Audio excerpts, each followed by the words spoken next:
It's the morning of the day the guy's coming to fit the new glass. That's the windscreen that I broke, which was really, really annoying because it was a lovely windscreen. As I've been stripping the chrome off it, I've actually found, and this is the first time I've ever actually had one, the fabled wire that's embedded in the sealer. So Rover SD1s were a bit novel in the way that they had a special kind of bonding agent which was heat activated or responded to heat in some way. The idea being that you fitted the windscreen to the car and with this special sealer, and then all the way around was the wire filament, and to get the screen out you just put a 12-volt battery across the wire which heated up the sealer, and it should theoretically just lift out. I don't know that that ever worked really, because I'm told that the filaments broke down over time, which meant that they didn't complete a circuit and they didn't do anything. But anyway, just as a little note for you, so that's all the chromey bits cleaned up and prepared. I'm still waiting for the glass guy to turn up. He's usually pretty early, so I got up early this morning and I needn't have bothered. These are all the other bits ready. That's the seal I cleaned up yesterday. 2 brand new quarter light seals, some chromey bits for the rear. On the car, I've just fitted a brand new tailgate seal. That's actually for a Series 2. I assumed that they would both work, and it probably will, but what I've noticed is that the original seal was actually in 2 parts. So you had the bit that went all the way around the aperture like so, and then a third part which just did the lower edge of the tailgate. This one has kind of had it, particularly in the top corners where it goes through a 90-degree bend. But what's sort of notable about this is it has a very different profile. So you've got your edging bit which clips onto the seam, then you've almost got like a circular, what should be circular, it's been damaged, but like that, to make a nice seal. Whereas this Series 2 has a little upstandy thing. So let's see if I can pull this off again. Looks like that. It's a much longer wispy tail thing on the top, so it seems to work, and I can't see why it won't, but it just makes the tailgate sit a bit funny at the moment because it's that bit taller. So I think when the weight of the glass is in there, it will be fine. And rubber seals always compress with time, but just at the moment, it was all a bit up in the air. So we'll find out what happens when the glass goes in. That's a big, hefty, chunky, weighty thing. It's now 10 o'clock. Getting a worrying feeling that the glass guy isn't turning up today for some reason. So I'm going to just tit around basically. So I'm going to seam seal the floor and refit the proper drain plug thing. Paint pot lid, otherwise, with a little butyl seal on it. That is so satisfying to do. Nice new floor. Well, that's super annoying. Just had a call from the glass guy and he can't make it today because of some kind of emergency. So I'm just going to do a tiny bit more today. I'm not really feeling it so much. That's the new bulkhead. Well, it's not new, it's the original bulkhead manifold seal thing. This is a can of Dynax heavy duty anti-corrosion wax, and although I've done my best to rust treat and protect this area, what I'm also going to do is fill the back side of that seal with the cavity wax so that when it's in there it can't rust anymore.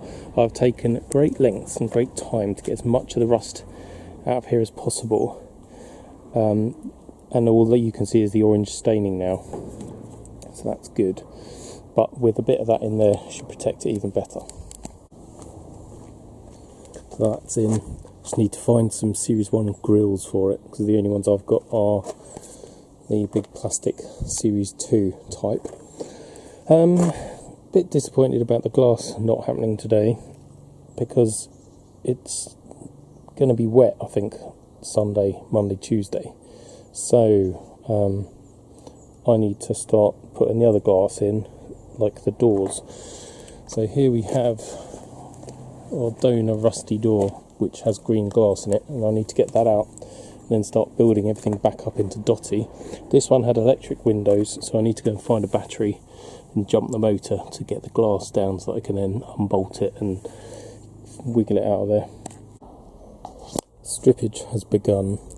Glass is out, and the good news is that the bottom rails, they're all solid, so that's okay. What's less good news is the window channel felt. This is always a problem on these cars because they're just so old now. What happens is it degrades to the point that the little felty bit on the inside breaks, and usually in the top corners they snap as well. They're very difficult to get out without breaking them. That is at least in one whole piece, but it has an issue there. So I've taken Dotty's original door apart, but unfortunately that one is even more damaged. Down here where the mirror is, it's basically missing. So if you go on the Rimmer Brothers website or Woolies, you can buy what appears to be the correct stuff, but I spent 125 quid buying it for one of my cars. When it turned up, it didn't fit. It fits in the aperture, but the gap here is way too wide, and the glass just chatters around and rattles like a dick in a bucket. So basically I need to either find a good new one, a good second-hand one, which I can kind of guarantee won't happen, or I just reuse that one until I can get one. But either way, ain't great news. The only other option is go back to my dad's garage and see what I've got there. It's possible I've got one, although from memory I don't think I do. I think I've come up with an elegant solution. I can use... Oh no, I can't. That was an elegant solution, but it turns out it's not. Cock, never mind. I was going to try and use the front end of this one, separate it in the top corner, then use the rear end of that one. Basically what I'm going to have to do is just go and find decent channel felt from other donor doors that I might have at home, and keep mixing and matching until I end up with a full length that's right for the car. Back from my dad's garage.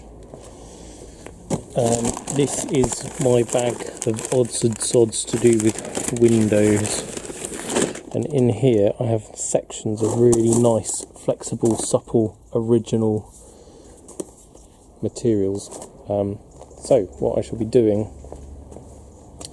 is using the majority of that one, but where it's damaged here I'll replace it with a nice new section. These join up in that corner, so if I put a bead of sealer in the back top edge, it'll stay stuck up there and it'll fit really well. So that is my plan. So at least I can get one door glass in. It has occurred to me that these doors have never had any paint inside. They are bare, so they will need copious amounts of painting. So what I'm going to do is get Henry Hoover out, suck out all the rust debris, tape up the bottom where the little drain holes are, and then fill it with Hydrate 80. And down here I have a big jug of, that is Built Hamber UC, which is the underbody clear. So it's a really good quality wax oily type stuff. And I'm going to paint that on all of the door edges and cram it into some of these seams. It might look a bit messy, but I'd rather it was messy and treated than messy and not treated. So that's going to be the plan. And those doors the other side are going to be a bit of a pain to get to, so they might have to wait until I move the car away. But anyway, at least I can do these two. Right, just been in there with the high-speed drill wire brush thing, cleaning these up. These are brand new doors, but obviously the water has collected in there. So I've cleaned all that out, then hoovered it. These door skins are original on the original frame, so there's actually sealer in the bottom, which is great because there cannot have been any corrosion between that folded lip. And it's the same on this door. They are super spanking brand new. So now I'm going to drown the hell out of it with some more Hydrate 80. Brand new jug, 1 litre, that I got from NPR. So thanks, Mike. It will be going to good use. Okay, so that's pretty much poured in there. So much so that on the back one, despite me taping up most of the holes, it's actually dribbling out of that bit there. So yeah, looking good.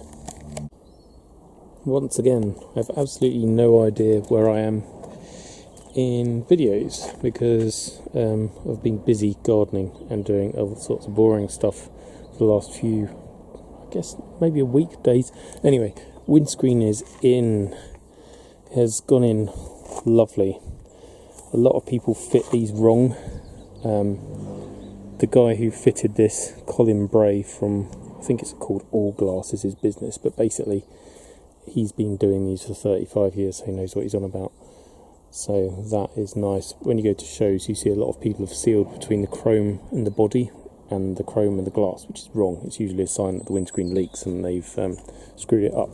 What you're meant to do is set the bead in a conventional way, set the glass on top, and then the chrome places on top afterwards, and if it needs it, it sits on another separate tiny little bead of sealer, but otherwise it should all go in as one.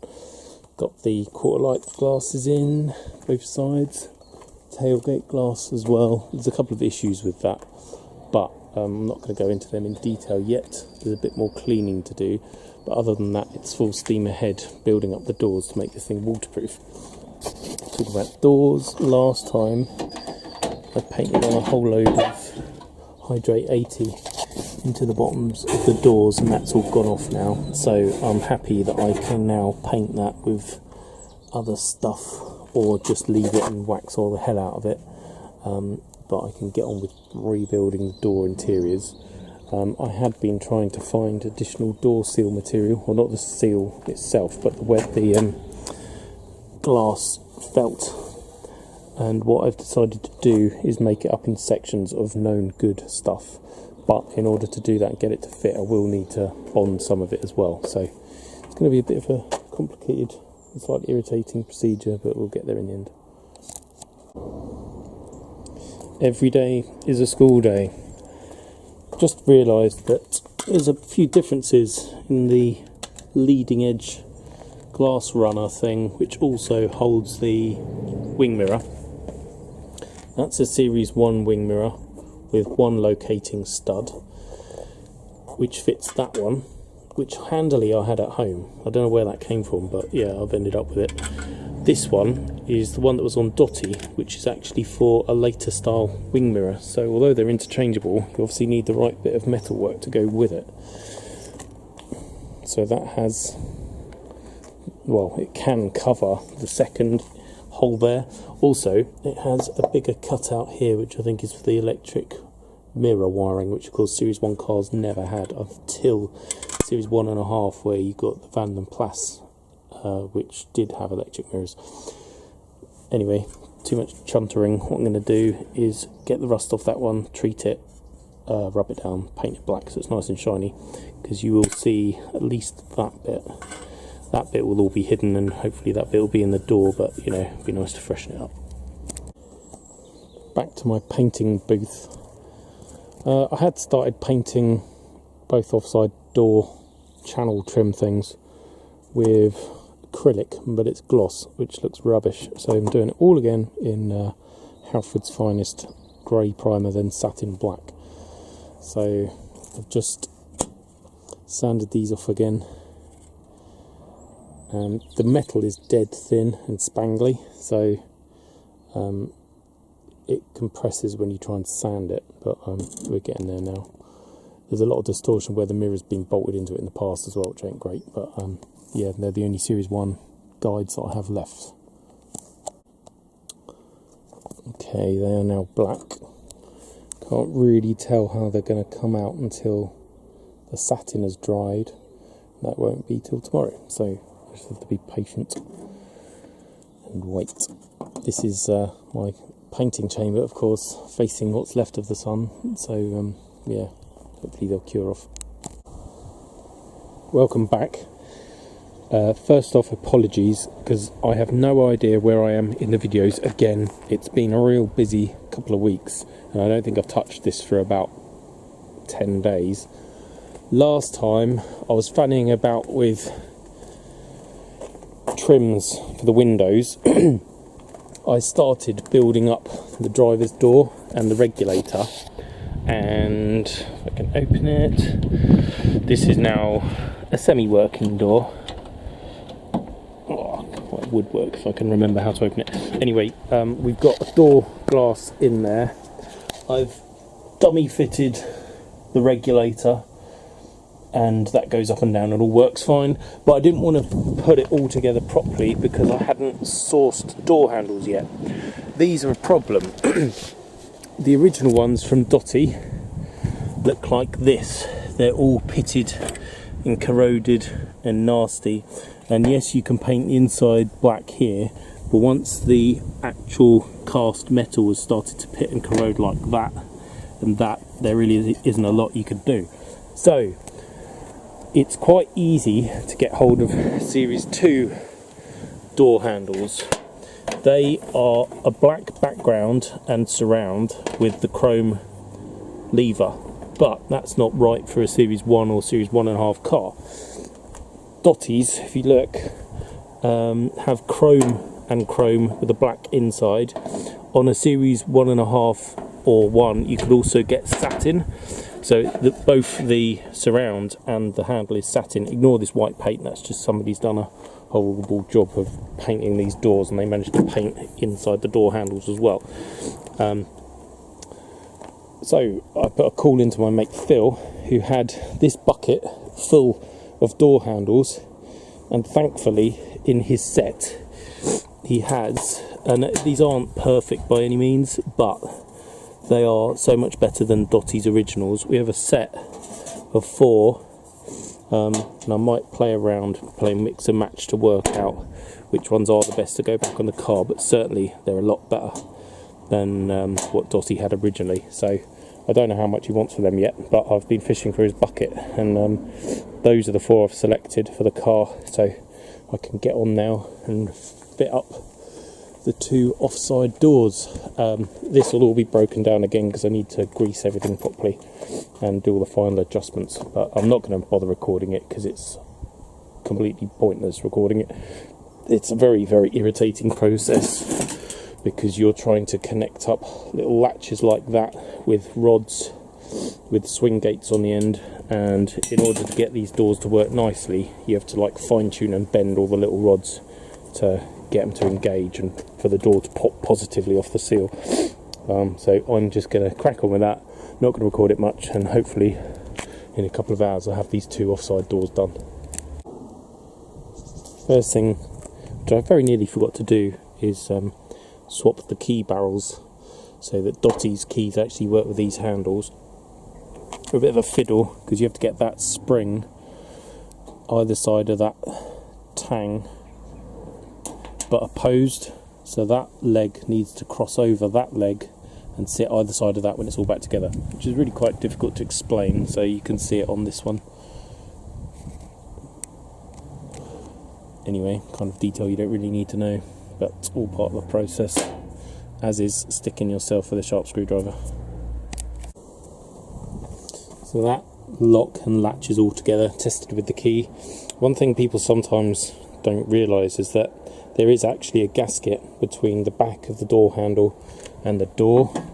If you don't have that, the whole handle can move on the door and damage your paint, or you just don't get enough clamping force between the mounting studs on the back and the door, and it all gets a bit wobbly, so don't forget to put the gaskets in. Also just lubing and checking all of the latch mechanisms in the door. Door handle is positioned, but it is a real fiddle now to get the rods in. I might actually have to take the window back out to get all this right. This is actually one of those quite satisfying and rewarding jobs. There's no door seal on there yet, or if there is, it's not a very good one, but with a bit more adjustment it should be a nice clunk, and the lock works as well. Yippee!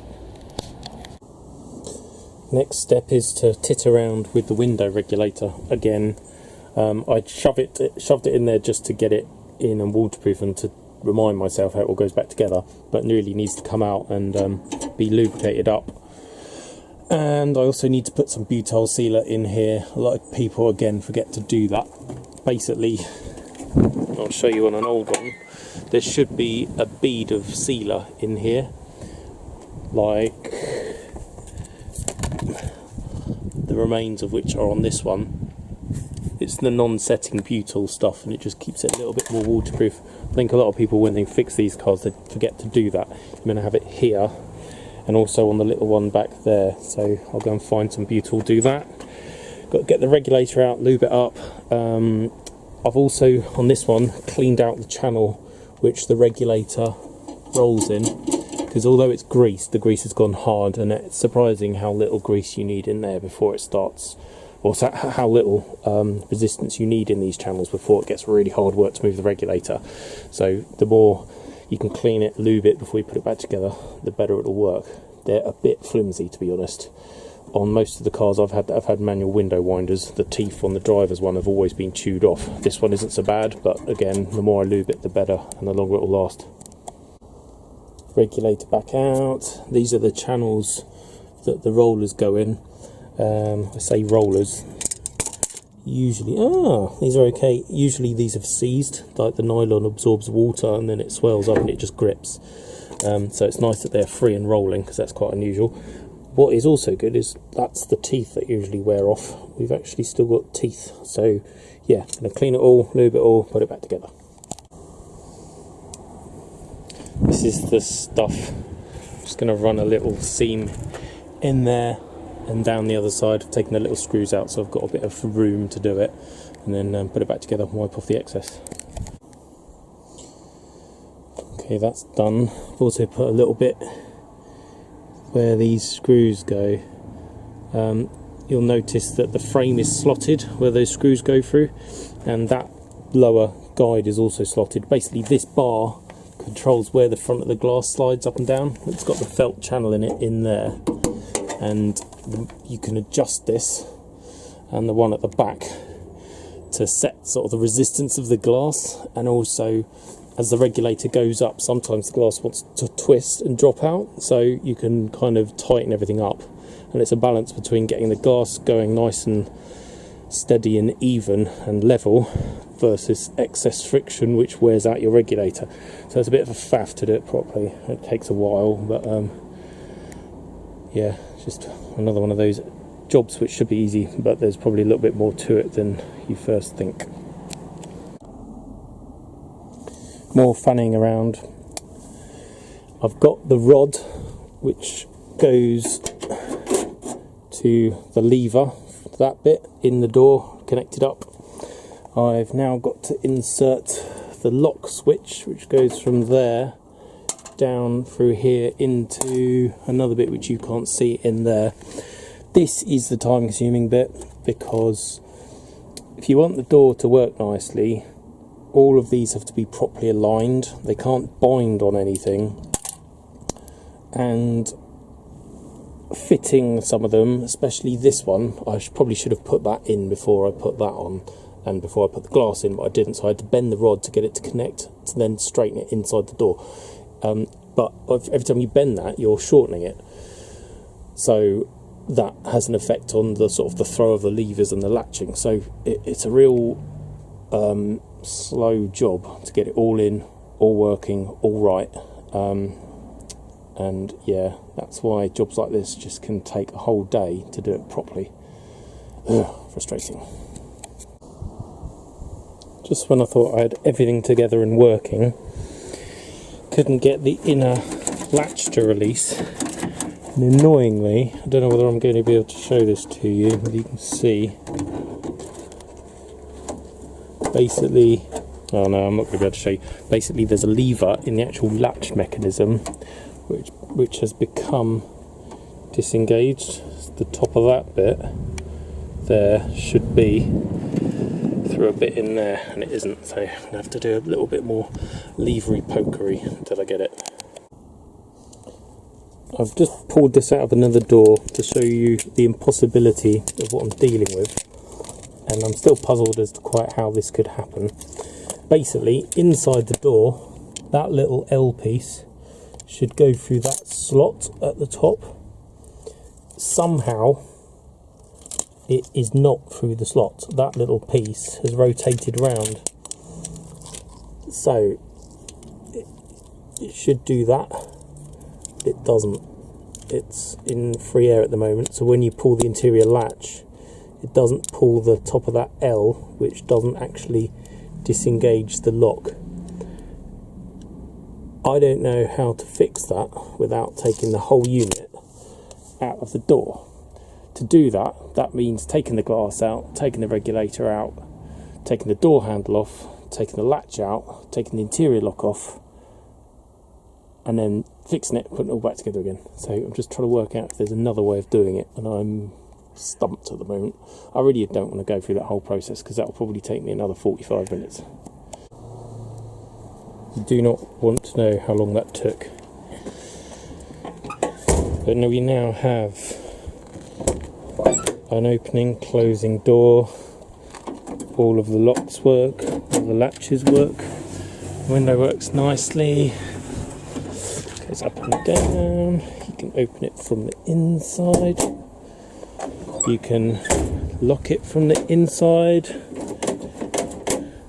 you can lock it with the key. All in all, it's a great success. It has been incredibly time consuming, and I now have 3 more to do. So I'm going to go have some lunch, I think, and then crack on. Back from lunch, quite a long lazy lunch. Our first irritating problem of the afternoon.